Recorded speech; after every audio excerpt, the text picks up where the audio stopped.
बिस्मिल्लाहिर्रहमानिर्रहीम। अस्सलाम वालेकुम नाज़रीन, मेरा नाम सरवत वलीम है। शाज़िया ज़ीशान आज कुछ ज़ाती मसरूफियत की वजह से ये प्रोग्राम अपना कंडक्ट नहीं कर सकी। नाज़रीन, हम आगाज़ करने जा रहे हैं मियाँ नवाज शरीफ साहब की वतन वापसी के हवाले से, मगर इसके साथ जुड़ी और भी बहुत सारे मामलात हैं, जैसे कि साबिक जर्नैल्स हों या साबिक जजेस हों, उनके एहतसाब का एक बयानिया मियाँ नवाज शरीफ साहब ने अपनाया है। मुस्लिम लीग नवाज को इलेक्शन में ये बयानिया जो है मकबूलियत दे सकेगा, ये सवाल अपनी जगह पर अभी भी खड़ा है। ऐसे में जबकि मियाँ नवाज शरीफ साहब वतन वापस आने वाले हैं आइंदा आने वाले महीने यानी कि अक्टूबर के अंदर, इसके साथ साथ एक और भी बड़ा अहम सवाल उठ रहा है अपनी जगह पे कि जिस एहतसाब की बात मियाँ नवाज शरीफ साहब लंदन में बैठ के कर रहे हैं कि वो एहतसाब सबका करेंगे, जिन जिन के नाम भी उन्होंने लिए हैं, उनकी अपनी ही हुकूमत समझी जाती है जो 16 महीने पाकिस्तान के ऊपर रही है मुसल्लत। उस दौरान उनकी हुकूमत के दौरान ये एहतसाब क्यों नहीं होता हुआ नजर आया। एक और भी बात उठ रही है कि क्या मियाँ नवाज शरीफ साहब वतन वापस आने से पहले इनकलाबी बनने की कोशिश कर रहे हैं, मगर ये इनकलाब उनकी अपनी पार्टी को शायद नुकसान ज्यादा पहुंचा सकता है, फायदा गिना चुना हो सकता है। इसके अलावा लेवल प्लेइंग फील्ड की बात बहुत ज्यादा नून लीग की तरफ से सुनने में आई है। मियाँ नवाज शरीफ साहब इस वक्त अदालतों से सजा याफ्ता है और जो उनके सियासी हरीफ हैं तहरीक इंसाफ के चेयरमैन, वो इस वक्त जेल की काल कोठरी के अंदर मौजूद हैं। तो ऐसे में अगर मुकाबले की हम बात करते हैं, सियासी मैदान सज जाता है, तो ये हमें बिला मुकाबला एक सियासी महाज हमें नजर आएगा। मगर नवाज शरीफ साहब को बहुत सारे ऐसे कानूनी महाज हैं जिन पर चैलेंजेस हैं, सामना करना पड़ेगा। यही सबसे बड़ा उनका खतरा है। क्या मियाँ नवाज शरीफ साहब की वापसी के वक्त उन्हें फौरी तौर पे गिरफ्तार कर लिया जाएगा, मगर उनकी लीगल टीम बहुत सी ऐसी मामलात हैं जिनके ऊपर गौर गौज कर रही है। इन्हीं मामलात के ऊपर बात करने के लिए इस वक्त मुस्लिम लीग नून के सीनियर रहनुमा राना एहसान अफजल साहब वो हमारे साथ मौजूद है। राना साहब, बहुत शुक्रिया, थैंक यू सो मच आपके वक्त के लिए। राना साहब, सबसे पहले तो ये बात हो रही है कि खुशी का समा था नून लीग के लिए कि मियाँ नवाज शरीफ साहब फाइनली कोई डेट हतमी तौर पे अनाउंस हुई है शहबाज शरीफ साहब की तरफ से कि 21 अक्टूबर को वापस आ रहे हैं। मगर ये क्या हुआ, उन्होंने साबिक जजेस हों, साबिक जर्नैल हों, उनके खिलाफ बड़े सख्त किस्म का अपना बयानिया दे दिया। ऐसे में जब अभी उन्हें वतन वापस आना है तो ये क्या मामला है? क्या मकबूलियत की तरफ बढ़ रहे थे, इलेक्शन का इसे स्टंट कहा जाए, क्या था, या इलेक्शन की कंपेन ही आप ऐसे शुरू करने वाले हैं? बिस्मिल्लाहिर्रहमानिर्रहीम। देखिए, वो जो फंक्शन था जो लाहौर में हो रहा था फ्लैटीज होटल में, उसके अंदर मईशत की बात हो रही थी कि हम आज इन मुश्किलात में क्यों घिरे हुए हैं, जहां बेहद महंगाई है, जहां एक आप डॉलर्स के लिए जो है आपको हर जगह चाहे वो IFIs हो, बायलैटरल्स हो, मल्टीलैटरल्स हो, उनके आगे आपको जो है एक मुश्किल वक्त आ रहा है डॉलर्स रेज करने के लिए। माशी तौर पे मुश्किल वक्त से मुल्क गुजर रहा है, तो क्या वजह है? तो उसकी बात में उन्होंने कहा कि जिस तसलसल पे ये मुल्क चल रहा था 2013 से 17 में तरक्की की राह के ऊपर गामजन था, फिर इस मुल्क के अंदर एक तजर्बा नाफिज किया गया, पनामा से कामा निकाला गया और यहाँ उस जो पूरा एक चाल थी, एक प्लानिंग थी, उसके अंदर उस वक्त की इस्टेब्लिशमेंट और जो जुडिशरी थी वो शामिल थी। और RTS बैठाया गया, एक जमात को नाफिज किया गया, एक पॉपुलर जमात को जो है वो उसको कंट्रोल करके, उसको टारगेट करके, उसकी लीडरशिप को टारगेट करके हटा के उनको नाफिज किया और मुल्क डीरेल हो गया। तो ये जो थी, इस तर्ज में बात हो रही थी और बिल्कुल ये तो अब हकायक हैं और ये ऐसे हकायक हैं जो बच्चा बच्चा पाकिस्तान का जानता है। ये चीजें तो बाद में भी तस्लीम भी कर ली, खान साहब ने भी तस्लीम कर ली, बाजवा साहब ने भी कुछ जो उनके कॉलम वगैरह लोग जो मुख्तलिफ दीगर लिखते रहे, और वहां से भी ये चीजें वाजे हो गई कि वो एक सिलेक्टेड हुकूमत थी और वो जितना जो वो सुप्रीम कोर्ट थी वो आज टिकटें बांट रही थी कुछ अर्सा पहले तक PTI की। तो ये सारी चीजें तो हकीकत साबित हो चुकी है। तो अब इशू ये है कि आपने इन हकायक को अवाम के सामने तो रखना है। जब बात होगी कि सियासत के अंदर जब मुदाखलत की जाती है, जब इस तरह की डीरेलमेंट ऑफ डेमोक्रेसी और इकोनॉमी होती है, तो फिर उसके साथ मुल्क को बेहद नुकसान पहुंचता है। तो फिर जो लोग इसमें मुलव्वस हैं, ये डिमांड करना कि उनका एहतसाब किया जाए, ये एक जायज डिमांड बनी, ये एक जायज नारा बना, तो इसमें तो कोई कबाहत नहीं है। और ये जब हकायक भी अवाम को पता है, तो फिर ये इशू रेज करना तो हर एक का फर्ज है।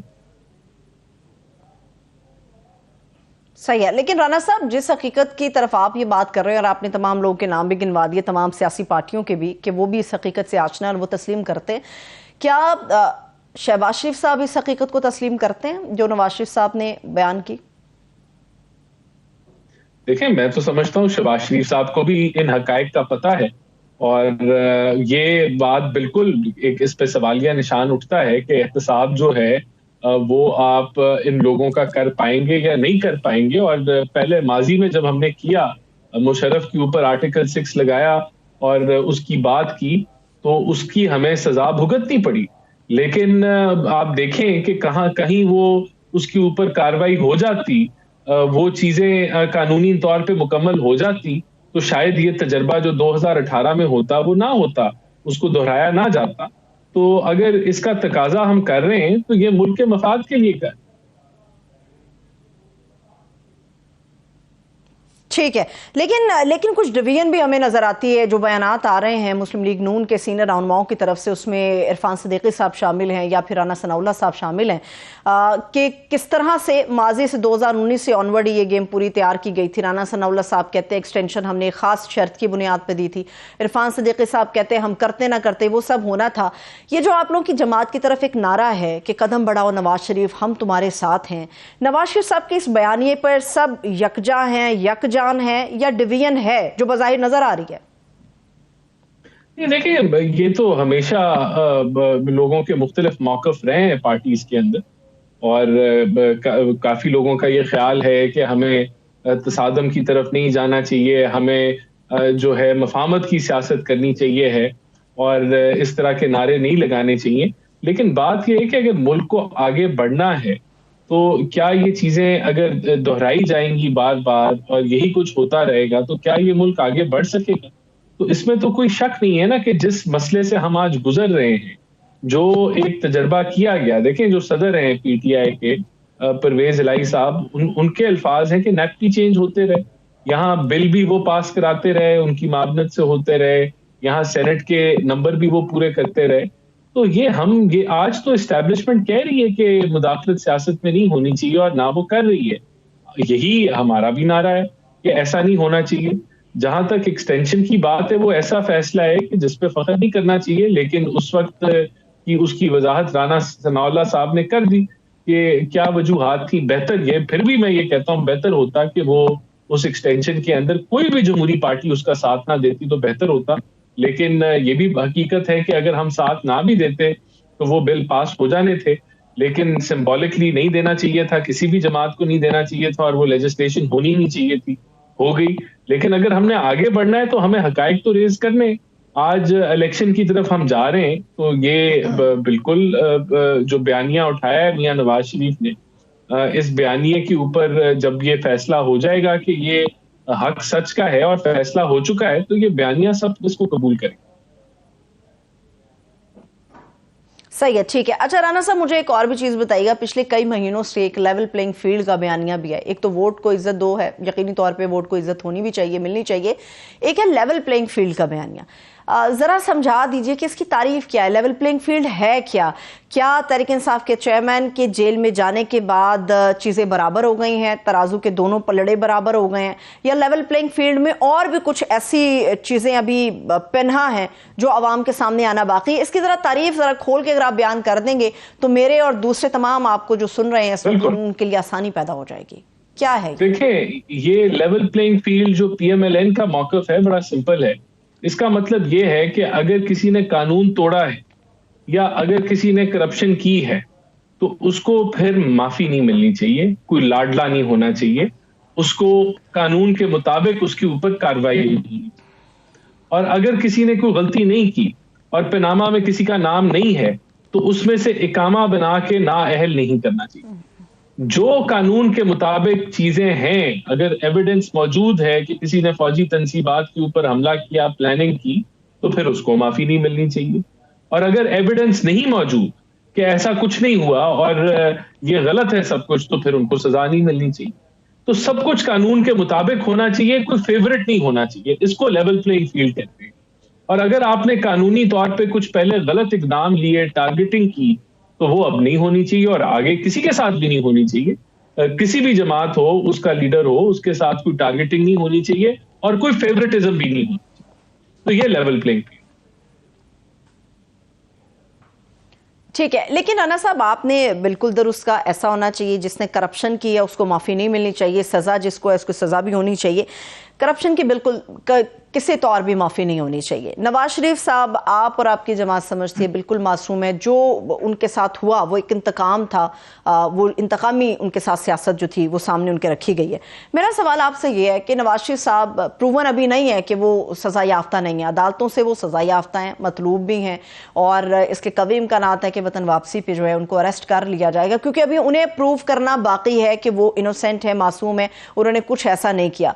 तो ऐसी सूरत में जबकि वो सज़ा याफ्ता है अदालतों से, तो आप लोग किस तरह से आइन और कानून को मावरा रखते हुए आप लोग ये प्लान कर रहे हैं कि वो पाकिस्तान वापस आएंगे तो एक फकीदुल मिसाल किस्म का उनका इस्तकबाल किया जाएगा? ये किस तरह से पॉसिबल हो सकता है? देखिए, नंबर वन, जिन केसेस पे उनको सजा है, उसके जो जस्टिस अरशद मलिक साहब मरहूम थे, वो तो अपनी हयात जब वो थे तो उन्होंने वीडियो में रिकॉर्ड, ये उनका रिकॉर्ड कलम बंद है कि उनके ऊपर प्रेशर था और कोई करप्शन नहीं थी तो उन्होंने सजा सुनी, और उसी वीडियो के तहत उनको मिसकॉन्डक्ट का मुर्तकब ठहराया गया और उनको जुडिशल ड्यूटी से फारिग कर दिया गया, लेकिन उनकी जो जजमेंट थी उनको कायम रखा गया। तो ये एक, मैं समझता हूं कि बहुत लेवल प्लेइंग फील्ड नहीं है, ये टारगेटिंग है, वो सजा भी खत्म हो जानी चाहिए थी। तो ये जो बोगस केस उनके खिलाफ बनाए गए, हम नहीं कहते कि वो आएंगे तो उनको फेस भी करेंगे, लेकिन हम समझते हैं कि जो लीगल टीम है वो इतनी गुंजाइश पैदा करेगी और कानूनी तौर पे करेगी कि मियां साहब जब वापस आए तो वो मीनारे पाकिस्तान अपना खिताब करें और फिर जो भी मामला लीगल टीम वो अपने आप को कोर्ट के सामने अगले दिन जरूर पेश कर देगी। कोई इससे ना कोई फरार होगा, ना सब कुछ कानूनी तौर पे होगा, और वो अपने आप को बिल्कुल कानून के सामने पेश। ठीक है, अच्छा, लेवल प्लेइंग की जो तारीफ आपने मेरे सामने रखी राना साहब, वो बिल्कुल बजा है, मगर पीपल्स पार्टी इस लेवल प्लेइंग की जो तारीफ है उसको नून लीग के खिलाफ क्यों इस्तेमाल कर रही है? वो ये आप लोगों की जमात से क्यों शिकवा कर रही है कि जो लेवल प्लेइंग फील्ड है वो तमाम जमातों को यकसा नहीं मिल रहा, और असल में जो उनका इख्तलाफ है, जो शिकवा है, वो नून लीग से? क्या शिकवा है आपका और पीपल्स पार्टी का? देखिए, पहले तो उनको इलेक्शन डेट से शिकवा था कि वो 90 दिन मांग रहे थे, और हमारा ये ख्याल था कि इलेक्शन जो है वो जनवरी एंड या फरवरी में हो। वो तो जो है एक बचकाना सी बात थी, क्योंकि जो इलेक्शन की डेट है वो हम कैलकुलेशन कर रहे थे डिलिमिटेशन के बाद 60 दिनों के अंदर इलेक्शन। तो वो कैलकुलेशन वो भी करें तो वो भी डेट अनाउंस कर सकते थे कि इलेक्शन कब होगा।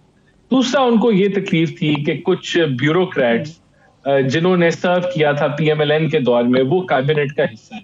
तो देखिए, उनको हमने तो कैबिनेट का हिस्सा नहीं बनाया, और अगर उनको कोई तकलीफ है तो वो ईसीपी से बिल्कुल राब्ता कर सकते हैं, और ईसीपी ही उनको रिलीफ प्रोवाइड कर सकती है, या वो केयर टेकर सेटअप से राब्ता कर ले। बहरहाल, वो जो लोग जिनका वो नाम लेते हैं वो हमारी पार्टी के मेंबर नहीं है, और ना आज तक उन्होंने कोई हमारी पार्टी की मीटिंग अटेंड। बाकी उनको ये घबराहट है कि अब इलेक्शंस आ रहे हैं, पंजाब में उन्होंने कोई कदम उनके नहीं जमे, और सिंध में भी मुझे लगता है वो लड़खड़ा रहे हैं। तो वो एक इनसिक्योरिटी का पहलू है जिसके अंदर वो हमें ये इल्जाम देते हैं, लेकिन हमारे कायद ने कहा है कि हमें इन इल्जामात के अंदर पड़ने की जरूरत नहीं है, और हमें इलेक्शन की तरफ, पॉजिटिविटी की तरफ, बयानिए की तरफ, मुल्क को महंगाई से कैसे निकालना है, जो हमारे मुतासिर तबका है उनको मुश्किलात से कैसे निकालना है, इस चीज पर फोकस करें। ठीक है, अच्छा राना साहब, मुझे भी ब्रेक की तरफ जाना है, मगर जाते जाते एक आखिरी सवाल आपके सामने रखना चाहूंगी। जो चीज़ें नून लीग की तरफ से सामने आ रही है उसमें यह बताया जा रहा है कि नवाज शरीफ साहब की वापसी के लिए जो उनकी लीगल टीम काम कर रही है उसमें 2 से 3 मुतफरक दरख्वास्तें होंगी जो अदालत के सामने दायर की जाएंगी, रखी जाएंगी, और उस तरह से अपनी हिकमत अमली तरतीब दी जाएगी। सवाल मुख्तसर सा ये है कि अगर उनकी अबूरी जमानत मंजूर नहीं होती, ये बात तो तय है कि नवाज शरीफ साहब 21 अक्टूबर को पाकिस्तान वापस आ रहे हैं, अगर अबूरी जमानत नहीं मिलती तो ऐसे में क्या है, एयरपोर्ट से गिरफ्तारी आप लोग होने देंगे, या फिर मीनारे पाकिस्तान पे एक जलसा या खिताब करवा के आप इस रियासत के निजाम को या उसकी रेट को चैलेंज करेंगे? देखिए, हम कानून के आगे जो है वो हम कानून से लड़ेंगे नहीं, क्योंकि हमने कानून से ना पहले लड़े हैं, ना हमने वो काम किया है जो खान साहब ने किया कि जब उनको अरेस्ट वारंट जारी हुए तो उन्होंने पेट्रोल बम और अपनी खवातीन को और एक लड़ाई झगड़े का माहौल बनाया। तो ऐसा कुछ नहीं होगा, हम कानून नहीं तोड़ेंगे, कानून के मुताबिक सब कुछ होगा, लेकिन इंशाल्लाह ताला ऐसी नौबत नहीं आएगी, उनको बुरी जमानत मिल जाएगी।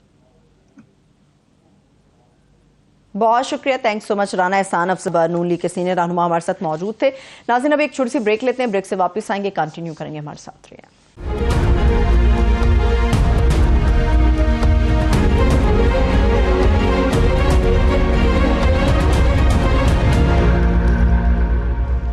ब्रेक के बाद एक बार फिर से तमाम देखने वालों को हम खुशामदीद कहेंगे। नाजरीन, चेहरे वही हैं, मिशन भी बिल्कुल वही है, यानी कि नया पाकिस्तान बनाने का जो एक मिशन शुरू हुआ था, बस पार्टी नहीं है, इसमें चेहरे सारे वही पुराने हैं।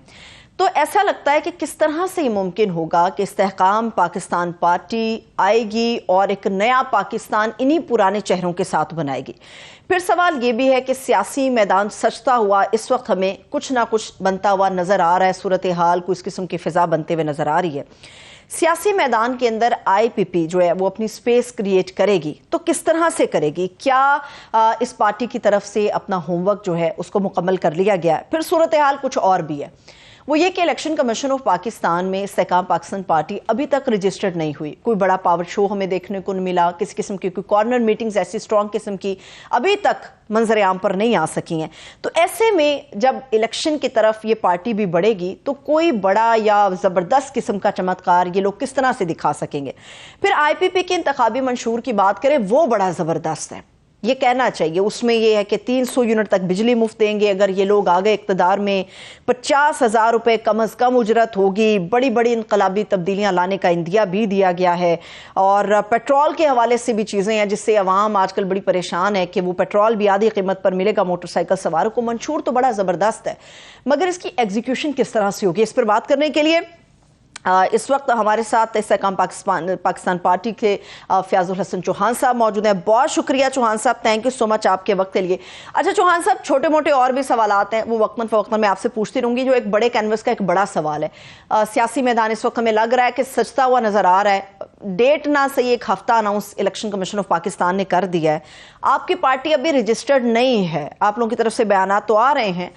आपकी जमात इस सियासी मैदान के अंदर अपना हरीफ किसे समझती है? बिस्मिल्लाहिर्रहमानिर्रहीम। बुनियादी तौर पे हमारी रजिस्ट्रेशन के रास्ते में जो रुकावट थी कि हमने उकाब जो है वो इंतखाबी निशान मांगा था, और उकाब जो है वो पहले आल पाकिस्तान मुस्लिम लीग जो मुशर्रफ लीग थी उसके पास था, लेकिन मुशर्रफ लीग के भी इस वक्त 5 हिस्से हो चुके हैं, और उनमें से जो मेन एक हिस्सा कि जिसके खाते में ये उकाब आता था उसके साथ मामला तय हो चुके हैं, और इंशाल्लाह उकाब इंतखाबी निशान के साथ 1-2 हफ्तों के अंदर हमारी पार्टी रजिस्टर्ड हो जाएगी। और रजिस्ट्रेशन के बाद फिर प्रॉपर तरीके से उसकी तंजीम साजी गली महल्ले से लेके और शहरों में, देहातों में, ज़िलों में प्रॉपर तरीके से उसकी तंजीम साजी भी स्टार्ट होगी। आपने कहा कि स्कोप ऑफ वर्क क्या है?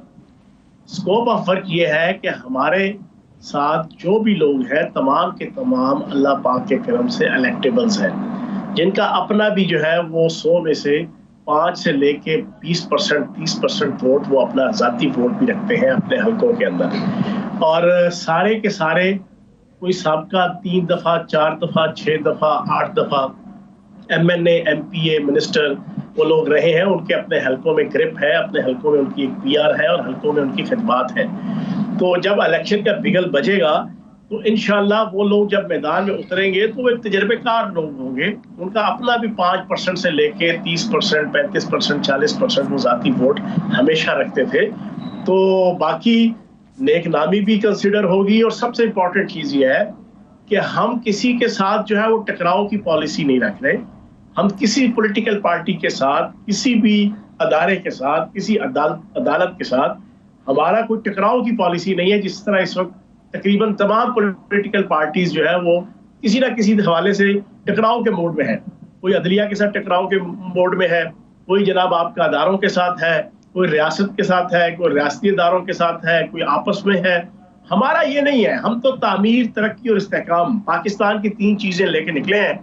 सुकून के साथ, इत्मीनान के साथ और अमन सियासत करने, और तामीर और तरक्की और इस्तेहकाम के अलावा हमारा दाएं बाएं पाकिस्तान के हवाले से और कोई एजेंडा नहीं है। ठीक है, लेकिन चौहान साहब तकरीबन 2 दिन पहले जहांगीर तरीन साहब की भी स्टेटमेंट हमारे सामने आई थी, जिसमें उन्होंने कहा था जी इलेक्शन के अंदर जो हमारी पार्टी एक बहुत बड़ा सरप्राइज देने जा रही है। कुछ शेयर करेंगे वो सरप्राइज क्या होगा? क्या सरप्राइज आप लोग देने जा रहे हैं ऐसे में कि जब अभी हमें कोई पावर शो आप लोगों की तरफ से नजर नहीं आ रहा? रजिस्टर्ड होना तो एक अलग मामला है, मगर आप लोगों की तरफ से हमें कोई गर्मजोशी नहीं नजर आ रही पाकिस्तान के इस वक्त सियासी कैनवस के ऊपर। सरवत, आप मुझे ये बताओ कि गर्मजोशी किस पॉलिटिकल पार्टी की आपको नजर आ रही है? आपको नून लीग की गर्मजोशी नजर आ रही है? आपको पीपल्स पार्टी की गर्मजोशी नजर आ रही है? चौहान साहब कुछ ना कुछ उनकी स्टेटमेंट्स नजर आ रही हैं। चौहान साहब स्टेटमेंट्स उनके कुछ ना कुछ नजर आ रही है। पीपल्स पार्टी से बिलावल भुट्टो बड़े हमें मुतरक नजर आ रहे हैं। नून लीग के कैंपों में चाहे जो भी फिजा है, मगर इस वक्त वहां भी हलचल मची हुई है। ऐसा लग रहा है कि इलेक्शन का मौसम आ रहा है, आप लोगों की तरफ से नहीं आ रही कोई स्टेटमेंट। हमारा भी अल्लाह पाक का करम है, सारी जोड़ तोड़ हमारी जनाब वो चल रही है। जैसे ही पार्टी रजिस्टर्ड होगी और उसके बाद फिर आपको जो है वो एक बहुत बड़ी लॉट जो है वो MNA MPs जो साबिक थे और मुख्तलिफ पोलिटिकल पार्टीज के अहम लोग थे, वो हमारी पार्टी ज्वाइन करते हुए नजर आएंगे। पूरे पाकिस्तान के अंदर कहीं पे भी पॉलिटिकल और इलेक्शन का मोड नहीं है, कहीं पे भी। नून लीग वाले बेचारे सुबह एक स्टेटमेंट देते हैं, शाम को दूसरी स्टेटमेंट देते हैं। सुबह कहते हैं आ रहे हैं, शाम को कहते हैं पता नहीं आ रहे हैं कि नहीं आ रहे हैं। फिर इसी तरीके से और बहुत सी चीजें हैं। पीपल्स पार्टी का कौन सा आप मुझे बताएं ना, इस वक्त थ्रिलिंग मूड है इस वक्त कौन सा? आप ना, हम भी सियासी कारकुन है, सारी जिंदगी एक सियासी कारकुन की हैसियत से गुजरी है। अभी पूरे पाकिस्तान की जो पॉलिटिकल सिनेरियो है और पॉलिटिकल पर्दा स्क्रीन है, उसमें इस वक्त जनाब अनसर्टेनिटी है, गैर यकीनी सूरत हाल है। जब ये सारी गैर यकीनी सूरत हाल, अनसर्टेनिटी की पूरी जनाब सिचुएशन, सर्कमस्टेंसेस, वो जब छटेंगे, क्लियर होंगे, फिर उसके बाद जनाब आपकी पॉलिटिकल जनाब पंजाबी के अंदर ना हिलजल पिस्टल फूका फाका वो जनाब शुरू होगा। तो इंशाल्लाह IPP भी आपको पूरे जोश और पूरे जज्बे के साथ मैदान में नजर आएगी। ठीक है। अच्छा चौहान साहब, बीइंग अ वोटर, मैं भी जाहिर सी बात है आपसे ये सवाल करूंगी, और जिस दरवाजे पे इस्तेकाम पाकिस्तान पार्टी और इलेक्टेबल्स जाएंगे वोट के लिए, उनसे डिमांड करेंगे। वोटर ये सवाल करता है कि चलिए आप एक नई पार्टी के अंदर आ गए हैं, नया बयानिया है, टकराव नहीं होना चाहिए, बड़ी अच्छी बात है, एक मुस्तहकम तरीके से पाकिस्तान को इसकी पटरी पर चढ़ना चाहिए, हमारी सियासत को आगे बढ़ना चाहिए। मगर वोटर बड़ा जालिम होता है। वोटर तो अपना सवाल करता है। क्या वो आप लोगों को नहीं लगता वो आप लोगों से सवाल करेगा माजी के 3-3.5 साल आप लोगों ने क्या किया था? आज आप एक नए बयानिए के साथ एक बार फिर से हमसे वोट डिमांड करो। और आपको पता है इस वक्त वोटर जो है बड़ा गर्म हुआ बैठा है, वो चाहे किसी भी पार्टी का हो, पूरा पाकिस्तान का वोटर इस वक्त गर्म हुआ बैठा है। तो आप लोग क्या जजमेंट देंगे या क्या किस तरह से कन्विंस करेंगे उन्हें? अरवत, हमने तो अपनी जनाब परफॉर्मेंस देनी है। मैंने बीइंग वज़ीर सकाफत, वज़ीर इत्तलात, वज़ीर जेल खानाजात पंजाब, मैंने अपनी परफॉर्मेंस देनी है कि अल्लाह पाक के करम से टके आने का कोई करप्शन का इल्ज़ाम नहीं है, टके आने का कोई जनाब सरकारी गबन का, सरकारी मारामारी का इल्ज़ाम नहीं है। जेल खानाजात 1.25 साल की मिनिस्ट्री में पाकिस्तान और पंजाब की तारीख में किसी ने इतने इनकलाबी इक़दाम नहीं किए जितने फयाजुल हसन चौहान की क़यादत में 1.25 साल में हुए, जिसकी गवाही आपका जनाब हवालदार एक स्पाई से लेके IG जेल खानाजात तक और आपके 53 हजार कैदी, आपकी 43 जेलें, बच्चा इसकी गवाही देता है। ये आप सर्वे मेरी तरफ से कर लीजिएगा। सकाफत का 6 महीने वजीर रहा हूँ, उसका आप किसी प्रोड्यूसर से, किसी डायरेक्टर से, किसी अदाकार से, किसी फिल्म के, किसी ड्रामे के, किसी शोबिस के, किसी आर्टिजन के शोबे के बंदे से पूछ लें कि वो जो 6 महीने फयाजुल हसन चौहान के थे और पिछले 76 साल पंजाब की सकाफत की मिनिस्ट्री के, वो आपको फर्क बता देंगे। हम में से हर बंदा अपनी परफॉर्मेंस लेके जाएगा कि हमने क्या किया। क्या हमारे ऊपर नैब के केसेस हैं? क्या हमारे ऊपर करप्शन के केसेस हैं? क्या हमारे खिलाफ एंटी करप्शन या नैब ने कोई खरबों रुपए और अरबों रुपए की लूटपाट का कोई हमारे ऊपर कोई इल्जाम लगाया हुआ है? क्या हमने अपनी परफॉर्मेंस अपनी मिनिस्ट्रियों के अंदर पूरी की कि नहीं की? क्या हमने अपने हल्कों के 2.25 अरब रुपए के मैंने तरक्याती काम अपने हल्के के अंदर करवाए हैं? हर शोबा जिंदगी के अंदर गैस, बिजली, मेरे हल्के की कोई सड़क, कोई गली कच्ची नहीं है। ये मैं आपको चैलेंज दे के कह रहा हूं। मेरे हल्के की कोई गली, कोई सड़क कच्ची नहीं है। मेरे हल्के में मैंने 50 ट्यूबवेल 1-1 करोड़ की मालियत के, कि जो कहना जुबान से बड़ा आसान है लेकिन लगवाना बहुत मुश्किल है। मैंने अपने हर गली मोहल्ले के अंदर पानी का मसला हल किया। बिजली, गैस, सड़कें, गलियां, सीवरेज, पानी, हर हवाले से काम किया। गली मोहल्ले की सतह से लेके हल्के की तरक्याती कामों से लेके अपनी मिनिस्ट्री की हद तक, और कोई करप्शन का इल्जाम नहीं है, टक्के आने की करप्शन का इल्जाम नहीं, लाखों की करप्शन का इल्जाम नहीं, करोड़ों की करप्शन का इल्जाम नहीं, अरबों की करप्शन का इल्जाम नहीं। हम ये परफॉर्मेंस लेके जाएंगे अपने हल्के के अंदर, अपने वोटर्स के पास, अपने सपोर्टर्स के पास। ठीक है, चलिए ये तो बड़ी जबरदस्त बात है चौहान साहब, लेकिन एक और भी आप लोगों ने, जो आप लोगों की पार्टी ने इंतखाबी मंशूर दिया, एटलीस्ट बहुत सारे लोगों की बात नहीं करूंगी, अपनी बात करूंगी, उसने मुझे बड़ा मुतासर किया, बड़ा जबरदस्त किस्म का इंतखाबी मंशूर है। मगर हमारे मुल्क में वसाइल तो है नहीं, हमारे पास वसाइल नहीं है। घाक सियासतदान जिन्होंने दिहाइयों तक इस मुल्क के ऊपर रूल किया है, हर 5 साल के बाद जब वोटर के दरवाजे पे दस्तक देते हैं तो कहते हैं हम दूध और शहद की नहरें बहा देंगे। आप लोगों का इंतखाबी मंशूर बिल्कुल ये कहता है दूध और शहद की नहरें बह जाएंगी। मुझे ये बताइए, वसाइल तो है नहीं, जिन्होंने 10-10, 15-15 साल इस मुल्क के ऊपर रूल किया, उनको तो कुछ नहीं कर सके, वो तो अवाम की हालत नहीं बदल सके।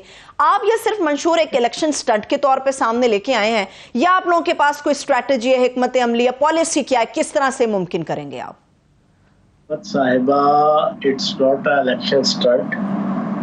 मैं समझता हूँ कि ये बड़ा रियलिस्टिक, बड़ा एप्रोप्रिएट, बड़ा ऑप्टिमल किस्म का जनाब हमने अपना मैनिफेस्टो दिया है। आपके सामने एक चीज बड़ी सादा सी है। एक तरफ है वो Benazir Bhutto income supports programme, जिसका नाम पीटीआई ने दे दिया था एहसास प्रोग्राम। अरबों, कई 100 अरब उस पर लगते हैं, कई 100 अरब। हासिल वसूल क्या होता है? लोगों को भिखारी बना दिया, लोगों को जनाब खैराती बना दिया, लोगों को ज़काती बना दिया, लोगों को जनाब छोटी छोटी 2-2, 3-3, 4-4, 5-5 हज़ार के खर्चों का जनाब असीर बना दिया। उसकी जगह हमारी पार्टी ने जो 4 आपने मेन चीजें कही, 300 यूनिट तक की बिजली फ्री सरकार देगी, रियासत देगी, सूबा देगा। आपका जनाब आधी कीमत के ऊपर मोटरसाइकिल वालों को पेट्रोल मिलेगा। आपका 12.5 एकड़ जमीन वालों को जनाब आपके ट्यूबवेल का और डीजल का जनाब और बिजली के जनाब फ्री मिलेगी। जनाब इसी तरीके से बाकी जो चीजें जितनी बताई गई हैं, आप बताएं कि अगर उन अरबों, कई 100 अरब रुपया एहसास प्रोग्राम का, उसको सिंक्रोनाइज तरीके से अगर यूटिलाइज किया जाएगा तो कोई मुश्किल नहीं है इन 4-5 चीजों को, इस तरह की और भी बहुत से ऑप्शंस को जनाब मटेरियलाइज करने में और उनको इम्प्लीमेंट करने के हवाले से। तो हमने एक रियलिस्टिक अप्रोच के साथ ये सारी चीजें पेश की है। हमने वो 50 लाख घर, 1 करोड़ नौकरियां, एशियन टाइगर, जनाब रोटी कपड़ा और मकान, हमने ये बातें नहीं की। तो अभी भी मैं इस बात पे कायम हूं। इंशाल्लाह आईपीपी इक़्तिदार में आएगी, सूबे में हो या मरकज में हो, हम इस पूरे मैनिफेस्टो के ऊपर अमल दरामद करेंगे। हम पानी से पकौड़े नहीं तलेंगे, हम रियलिस्टिक तरीके से इन सारी चीजों को, और ये वक्त की जरूरत है और पाकिस्तान के अंदर चीजें मौजूद है। इन पैसों के अलावा अच्छा चौहान साहब, ब्रेक की तरफ जाना है। चौहान साहब, ब्रेक की तरफ जाना है, इसी से रिलेटेड एक सवाल ले लें। ब्रेक की तरफ जाना है, इसी से रिलेटेड एक सवाल ले लें। मुझे जरा समझा दें, मुझे एक आखिरी सवाल करना है। मुझे आप ये समझा दें, कर्जों का एक पहाड़ है, IMF के बगैर हम सांस तक नहीं ले सकते, 1 रुपए की सब्सिडी नहीं दे सकते, टांगे हमारी कांप जाती हैं। तो ऐसे में कैसे होगा? कर्जों के इस पहाड़ के साथ आप इतनी चीजें कर देंगे, पेट्रोल भी आधी कीमत पे, बिजली भी इतनी मुफ्त हो जाएगी, कैसे होगा? देखिए, अभी आपकी IMF की हेड ने, मैं समझता हूँ कि पाकिस्तान की अशराफिया और पाकिस्तान की जितनी रूलिंग क्लास है उसके मुंह पे एक तमाचा मारा। उन्होंने कहा गरीबों को सब्सिडी जरा फैसिलिटेट करो, लेकिन अमीरों से जनाब टैक्स लो। मैं आपको, मैं इकोनॉमिक्स का स्टूडेंट हूँ, हमने FA में, BSc में, MSc में इकोनॉमिक्स पढ़ी है। मैं इकोनॉमिक्स का स्टूडेंट होने के नाते से आपको एक चीज बताऊं, मौजूदा पाकिस्तान के हालात में ऐसी रूलिंग क्लास चाहिए जो इंतहाई इनकलाबी तरीके से जो है वो हुकूमत को चलाए। इनकलाबी जबान से कहने से नहीं, इनकलाबी अमल के हवाले से। उनका उठना बैठना, खाना पीना, रहना सहना, चलना फिरना, उनकी एक एक चीज आम पब्लिक को नजर आए कि ये आम क्लास की तरह जनाब इस डूबते हुए मुल्क को बचाने के लिए खुद भी आम क्लास की तरह रह रहे हैं। ये करना पड़ेगा आपको जनाब। अपनी फैसिलिटीज छोड़नी पड़ेंगी आपको, अपने पेट्रोल की, अपनी बिजली की, अपनी गैस की, अपनी VVIP जनाब जितनी चीजें हैं, जब आपकी रूलिंग क्लास छोड़ेगी, प्रेसिडेंट छोड़ेगा, वजीर आजम छोड़ेगा, मिनिस्टर छोड़ेंगे, ब्यूरोक्रेट्स छोड़ेंगे, जजेस छोड़ेंगे, तो उसके बाद फिर आम पब्लिक भी इस चीज के ऊपर आएगी कि हाँ, अब हमारे वो हुक्मरान आए हैं। बहुत शुक्रिया फयाजुल हसन चौहान साहब हमारे मौजूद थे। आपने बड़ी जबरदस्त बात की है। बिल्कुल पाकिस्तान के अंदर अगर खुशहाली के रास्ते की तरफ हमें गामजन होना है तो सबसे पहले कट उन जगहों पर लगना चाहिए जो प्रोटोकॉल के जुमरे में आते हैं। बहुत शुक्रिया, thanks so much Fayazul Hasan Chauhan साहब हमारे साथ मौजूद। एक ब्रेक लेते वापस आएंगे, हमारे साथ रहिए।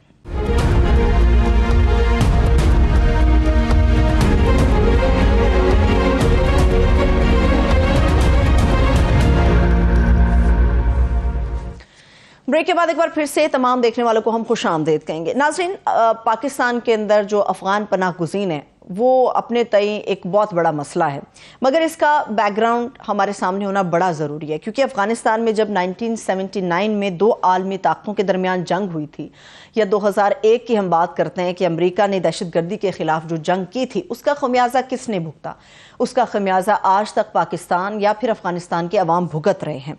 कई सियासी चैलेंजेस हैं, मौशी चैलेंजेस भी हैं, उसके बावजूद पिछले 40 साल से पाकिस्तान इन तमाम अफगानियों की मदद कर रहा है जो इस वक्त पाकिस्तान के अंदर मौजूद है। नाज़रीन, अक़वाम मुत्तहिदा के हाई कमिश्नर बनाए पनाह गुज़ीन की एक रिपोर्ट इस वक्त सामने आई है, जिसके अंदर बताया जा रहा है कि पाकिस्तान पनाह गुज़ीनों को होस्ट करने वाला दुनिया के बड़े ममालिक में से एक है। और इस वक्त बताया जा रहा है 37 लाख से ज़ायद अफगान मुहाजिरीन पाकिस्तान के अंदर या पनाह गुज़ीन मौजूद हैं। 13.5 लाख सिर्फ ऐसे हैं अफगानी जो कि इस वक्त पाकिस्तान के अंदर रजिस्टर्ड है, बाकी जितने भी हैं इस वक्त वो गैर रजिस्टर्ड हैं। और यहाँ पे एक सवाल बहुत ज़्यादा उठाया जाता है कि पाकिस्तान के वसाइल ऑलरेडी बहुत ज़्यादा कम हैं, और अगर मसाइल की बात करें तो मसाइल बहुत ज़्यादा हैं और बड़े गंभीर किस्म के हैं। एक नस्ल तो आई मगर दूसरी नस्ल भी यहाँ पर पैदा हुई, परवान चढ़ रही है। अब उनको बाहिफाजत निकालने का तरीक़ेकार हो क्या सकता है? देखना ये होगा। पहले भी पाकिस्तान के अंदर एक दफ़ा बड़े ज़ोर शोर के साथ ये मनसूबा हमारे सामने आया था कि जो अफगान पनाह गुज़ीन पाकिस्तान में हैं उनको बाहिफाजत वापस भेजा जाए, मगर कोई खातिर इसके ऊपर काम हुआ नहीं या होने नहीं दिया गया। फिर इसके अलावा उनके शनाख्ती कार्ड्स का भी मसला है। दूसरी नस्ल जो परवान चढ़ रही है वो यहीं पर पैदा हुई, यहीं पर पली बड़ी, यहीं पर आगे आई, तो अब उनका भी मसला है कि वो पाकिस्तान से कैसे जाएंगे।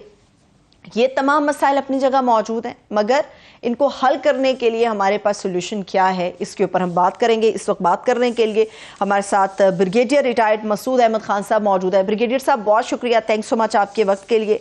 अच्छा ब्रिगेडियर साहब, सवालात आपके साथ में मैं रखूंगी, मगर ये एक बड़ा मसला हमारे सामने उठता है कि हमारे पास कुछ एक्चुअल फिगर्स नहीं है अफगान पनाह गुज़ीन के जो इस वक्त पाकिस्तान के अंदर हैं। रिपोर्ट के मुताबिक 37 लाख लोग मौजूद हैं। आपकी क्या इसके अंदर अपनी राय है कि पाकिस्तान में कितने लाख पनाह गुज़ीन अफगानिस्तान से यहाँ पर अभी मौजूद हैं जिनके फिगर्स एक्चुअल हमारे सामने नहीं है? बहुत शुक्रिया सरवत। तो मैं पहले एक्सप्लेन करना चाहूँगा कि एक तो हमारे पास जो कैटेगरीज हैं, डिफरेंट कैटेगरीज हैं। एक है रजिस्टर्ड अफगान रेफ्यूजीज जिनके पास they are in position of proof of registration cards, जो नादरा गवर्नमेंट ऑफ पाकिस्तान ने इश्यू किया, वो तकरीबन 1.4 मिलियन है। और इसके अलावा 2017 में एक और एक्सरसाइज भी गवर्नमेंट ऑफ पाकिस्तान ने की। हमने फिर कोशिश की अफगान से क्रॉस पाकिस्तान उनको डॉक्यूमेंट किया जाए, तो उससे हम लोगों ने करीब हम दोबारा they are issued with citizen cards, वो भी एक लीगल डॉक्यूमेंट जो गवर्नमेंट ऑफ पाकिस्तान ने इशू किया है। इसके अलावा एक और कैटेगरी है असाइलम सीकर्स, जो वहाँ अफगानिस्तान से आते हैं और यहाँ आके कहते हैं यूएनएचसीआर को कि हम वहाँ से भागे में प्रोसिक्यूशन का डर है। तो देयर आर थाउजेंड्स जो यूएनएचसीआर ने इशू किया है एट देयर ओन। और इसके अलावा जो अनडॉक्यूमेंटेड अफगान्स हैं जो अक्रॉस पाकिस्तान है, they can be in millions, मतलब इसमें वे कैन बी 1 मिलियन 2 मिलियन, वो क्योंकि आगे नहीं आए। और इसमें मेजॉरिटी जो लोग हैं राइट फ्रॉम 79 वो मर्ज हो चुके हैं ऑलरेडी पाकिस्तानी पॉपुलेशन में। और फ्रॉडलेंटली ऑब्टेन जो NICs है, नेशनल आइडेंटिटी कार्ड्स जो हमारे हैं, दे आर इन थाउजेंड्स, जो नादरा ने लास्ट ईयर भी थाउजेंड्स के हिसाब से ब्लॉक भी किए हुए थे। अब रिसेंटली जब ये अफगान तालिबान ने टेक ओवर किया तो अनदर 6 लाख दे फ्लड और फिर यहाँ पाकिस्तान आए थे कि खैबर पख्तूनख्वा और बलोचिस्तान में। So safely we can say there around 4 million है, लेकिन उसमें 23 lakh they are documented Afghan है जिनके पास डॉक्यूमेंट्स हैं।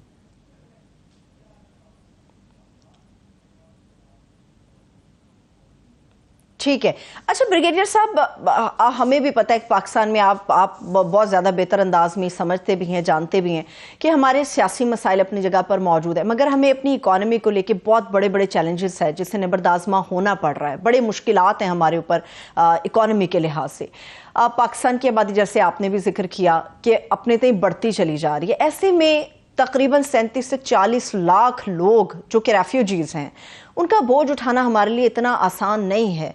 अपनी इकॉनमी को बेहतर करने के लिए क्या सेफ साइड इन लोगों के हवाले से अपनाई जा सकती है? और बड़े लोग ये सवाल भी करते हैं कि जो रेफ्यूजीज़ हैं एक्चुअली ये हमारी इकॉनमी के ऊपर इफेक्ट कर रहे होते हैं, किस तरह से असरअंदाज होते हैं हमारी इकॉनमी पे? अभी ऐसा है कि देखें जी कि जिस तरह आप बता रही थी, this is the third generation यहाँ पाकिस्तान में पैदा हुई है। सेकंड और थर्ड जनरेशन ने अफगानिस्तान देखा ही नहीं है, और यहाँ पे वो पाकिस्तान में बिल्कुल एक्लेमेटाइज मतलब सेटल हो चुके हैं। यहाँ पे सारे जॉब्स कर रहे हैं, गवर्नमेंट जॉब्स कर रहे हैं, बहुत सारे डॉक्टर्स हैं, इंजीनियर्स हैं, और स्कूल्स में हैं। $1 बिलियन के एक्सपेंडिचर्स हैं पाकिस्तान के, बिसाइड UNHCR के। तो वो अभी ये इकॉनमी में ये है कि इनका लेबर जो है ना, चीप लेबर है। मिसाल के तौर पर जो एक पाकिस्तानी आम बंदा था, जो काम वो 200 रुपए में करता था, ये 50 रुपए में कर देते हैं। तो उससे वो भी मसला हुआ। एक सोसाइटी में एक कैटेगरी क्रिएट हुई between refugees and local labour के दरमियान में, एक वो इश्यू खड़ा हुआ है। फिर स्मगलिंग वाला फैक्टर भी है दरमियान में। बहुत सारे लोगों ने यहाँ पे फ्रंट मैन रख के प्रॉपर्टीज खरीदी हुई है। बहुत बड़े प्लाजाज यहाँ पे हैं, वो टैक्स नहीं देते हैं, मतलब वो टैक्स के उसमें नहीं आ रहे। Despite the fact government of Pakistan ने अलो किया है कि आप बैंक अकाउंट्स खोल सकते हैं अक्रॉस पाकिस्तान किसी भी बैंक में जाके, और बैंक्स को ऑर्डर्स भी है कि आप इनके वो कर, इसके बावजूद वो रिस्पांस नहीं है। और इसके अलावा फिर ये है कि यकीन रिजल्टमेंट है, स्पेशली प्रोविंस लाइक बलोचिस्तान में। वहाँ पे इशू ऑफ डेमोग्राफिक इम्बेलेंस से, मतलब सोसाइटी के अंदर आपको पता है कि वहाँ 2 कम्युनिटीज हैं, जिसकी वजह से वहाँ पे एक डिफरेंस नेशनलिस्ट इसको बार बार इसको उठा है। तो मसला ओवरऑल देखा जाए तो हमारी इकोनॉमी पे तो एक वो है प्रेशर उसमें पड़ रहा है, लेकिन अभी हम मजबूरी हमारी ये गवर्नमेंट ऑफ पाकिस्तान की ये है, डिस्पाइट द फैक्ट 1951 का जो रेफ्यूजी कन्वेंशन है यूनाइटेड नेशन का, 67 का प्रोटोकॉल है, और इसके अलावा जो कोई और भी चीज़ है, हमने इस्लामिक ब्रदरहुड के पॉइंट ऑफ व्यू से we accommodated this Afghan refugee जो पाकिस्तान में आए हैं, लेकिन आके इसके बाद से ये अभी वापस नहीं जा रहे हैं। फिर एक अंडरस्टैंडिंग है गवर्नमेंट ऑफ पाकिस्तान की, we are acting as a responsible state. हमने यूनाइटेड UNHCR के साथ एक अंडरस्टैंडिंग की हुई है कि वॉलंटरी रिपेट्रिएशन होगी तो अफगानिस्तान, तो फोर्स रिपेट्रिएशन नहीं होगी। लेकिन इसमें एक ऑप्शन है जो गवर्नमेंट ऑफ पाकिस्तान के पास है, दोज हु आर अनडॉक्यूमेंटेड, जो मतलब कम अज कम जो 20 लाख के करीब अनडॉक्यूमेंटेड है। स्पेशली हमारे अर्बन सेंटर्स में एक और मसला जो इश्यू आ रहा है कि अपने कैंपों में ये 25% है, rest they are in the main cities में। You will find them Peshawar में है, क्वेटा में है, कराची में है, स्टेट क्राइम्स में इन्वॉल्व है, दूसरे जो अनडॉक्यूमेंटेड लोग हैं।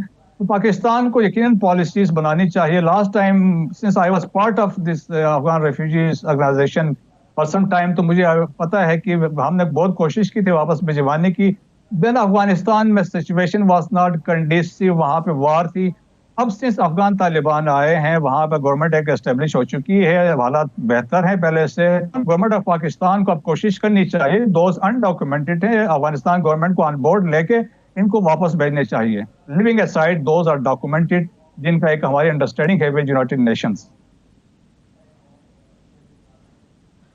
ये ऑप्शन तो ब्रिगेडियर साहब बहुत अच्छा है, और इनफैक्ट इसके ऊपर काम होना भी चाहिए, क्योंकि पाकिस्तान के अंदर जब भी कोई दहशतगर्दाना कार्रवाई होती है तो उसको हमेशा जो है वो रेफ्यूजीज के साथ जोड़ा जाता है। कितना गहरा ताल्लुक आपको इसका नजर आता है? एक तो वो लोग हैं जो रजिस्टर्ड है पाकिस्तान में, चलिए उनकी समझ आती है, जो गैर रजिस्टर्ड अफगान मुहाजिरीन है या पनाह गुज़ीन है वो तो बहुत बड़ी तादाद में है।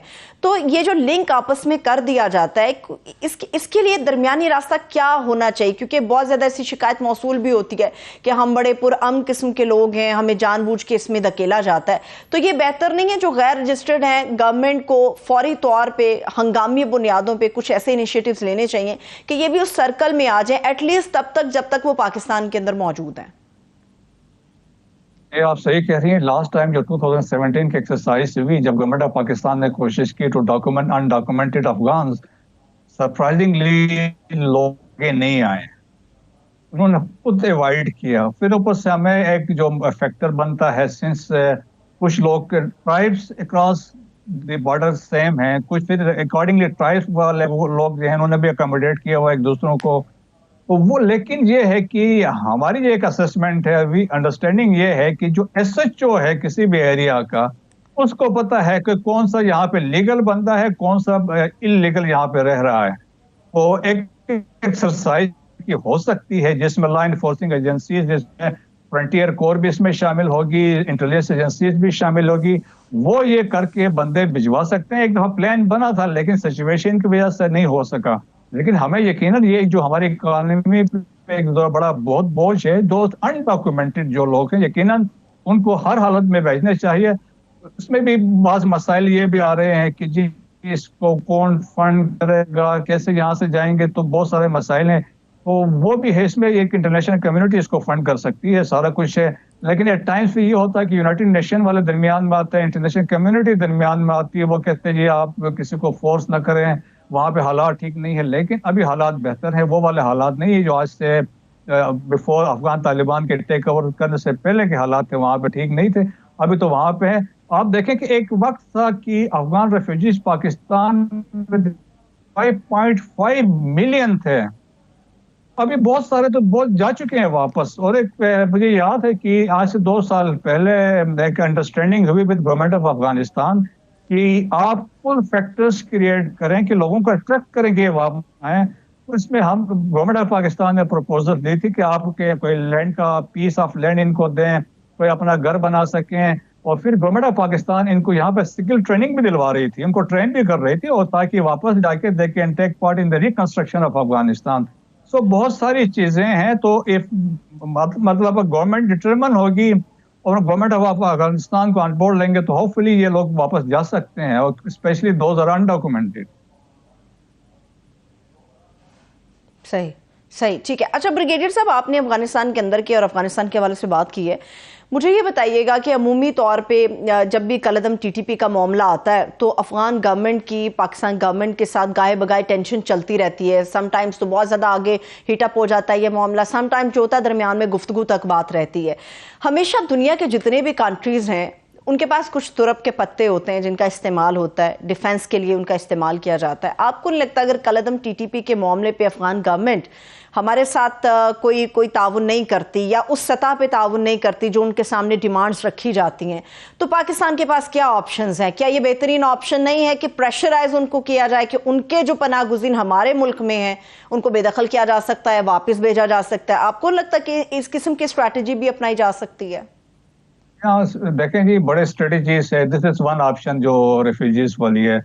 इसके अलावा देखें ना कि एक तो उनको पहले यह था कि हम हमेशा कोशिश थी कि जी ब्रदरहुड के अंदर रहते हुए चीजें आपस में सेटल करें, बट इस दफा चीफ ऑफ आर्मी स्टाफ ने कैटेगोरिकली कहा कि भाई enough is enough. Right from देखें ना चतराल से लेके इट इज पेशावर है, बन्नू है, लकी मरबत है, टोंक है, और डेरा DI खान है, एंड जोब टेक्स हो रहे हैं फ्रॉम अफगानिस्तान। TTP की जो टेररिस्ट है they are using the safe havens from Afghanistan, और लेटेस्ट वेपन्स लेके वहां से आ रहे हैं जो नेटो वाले जो अमेरिका छोड़ के गए हैं वहां पे, तो उससे बड़ा डैमेज हो रहा है। लेकिन उससे एक वो डेवलपमेंट है, तो उस पर यकीनन जो आप कह रही हैं इसमें डिप्लोमेटिक प्रेशर भी हो सकता है, इकोनॉमिक प्रेशर भी हो सकता है, पॉलिटिकल प्रेशर भी हो सकता है। ये चीजें हो रही हैं। वो आपने देखा होगा कि एक दफा तुर्कम का गेट बंद हुआ तो फिर क्या उसके नताइज निकले थे। इसी तरह चमन में भी होता रहा है, गेट बंद होता है, क्योंकि इससे नुकसान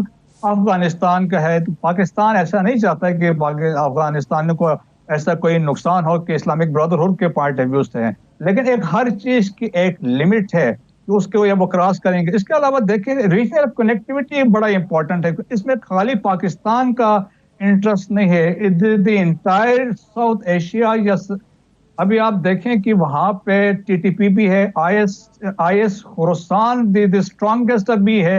यूनाइटेड नेशन की रिपोर्ट के मुताबिक जो स्ट्रॉन्गेस्ट अभी है IS खुरासान है, वहां पे है अल-कायदा है, अल-कायदा इन सब कॉन्टिनेंट है, ईस्टर्न तुर्किस्तान इस्लामिक मूवमेंट वहां पे है, इस्लामिक उज़्बेकिस्तान मूवमेंट वहां पे है। तो ये सारे एक थ्रेट बन रहे हैं। तो यूनाइटेड नेशन की रिपोर्ट में फ्यूचर का जो थ्रेट है वो इस्लामिक स्टेट ऑफ खुरासान से है। So therefore the entire central Asian states जो है उनको फिक्र है। अभी आपने देखा होगा कि जो सेंटकॉम के कमांडर हैं जो पिछले जो थे जनरल मैकेंजी, ही सेड कि मैं अपने पूरी जिंदगी में इस चीज को नहीं भूलूंगा, हमने बड़ी गलती की कि वी एग्जिटेड फ्रॉम अफगानिस्तान। और जो उन्होंने कहा कि हमें नहीं करना चाहिए था, और कहते हैं हमारे एग्जिट से we allowed them to regroup and regain strength. और इसी तरीके से अभी जो सेंटकॉम के कमांडर उन्होंने भी यही कहा है। तो चाइना का भी इंटरेस्ट है, रशिया का भी है, सेंट्रल एशिया का भी है, ईरान का भी है, पाकिस्तान का। तो रीजनल कनेक्टिविटी और रीजनल प्रेशर होगा तो वो एक चीज चलेगी। फिर ऊपर से यूनाइटेड स्टेट्स का इम्पोर्टेंट है, क्योंकि अंडरस्टैंडिंग इन्होंने दी है, अफगान इंटरिम गवर्नमेंट ने दी है। दोहा अकॉर्ड के मुताबिक उन्होंने कहा था कि अफगान सरजमीन इस्तेमाल नहीं होगी। यूनाइटेड नेशन के सिक्योरिटी काउंसिल के रेजोल्यूशन है इसके ऊपर जो कमिटमेंट उन्होंने ट्राइलेट दी है पाकिस्तान नेबरिंग कंट्रीज को दी है। सो देयरफॉर इनकी कमिटमेंट है। बट द पॉजिटिव थिंग जो रिसेंटली मैंने अभी देखा है कि हमारे जो स्पेशल एनवाई है on Afghanistan Asif Durrani was in Kabul, he met Afghan foreign minister, और उसमें एक बड़ी अच्छी अंडरस्टैंडिंग आपस में डेवलप हुई है। और उन्होंने ये कहा है कि जी अफगानिस्तान जो है कि वो कंक्रीट स्टेप्स लेंगे कि टू कंट्रोल टीटीपी के एलिमेंट जो वहाँ पे हैं। और एट द सेम टाइम उन्होंने कहा जो बॉर्डर्स के इश्यूज हैं वो भी आपस में बैठ के सेटल करेंगे, जॉइंट कमीशन बनेंगे। और उन्होंने ये भी कहा कि कोई थर्ड पार्टी को हम मौका नहीं देंगे कि वो इस इश्यू को एक्सप्लॉइट करके दोनों कंट्रीज की जो ताल्लुकात है इनको डैमेज करें। तो मेरा ख्याल में कि एक, और फिर उन्होंने ये भी कहा कि कोई इररिलेवेंट किस्म के या पब्लिक स्टेटमेंट्स हमने, hopefully things are going in the right direction.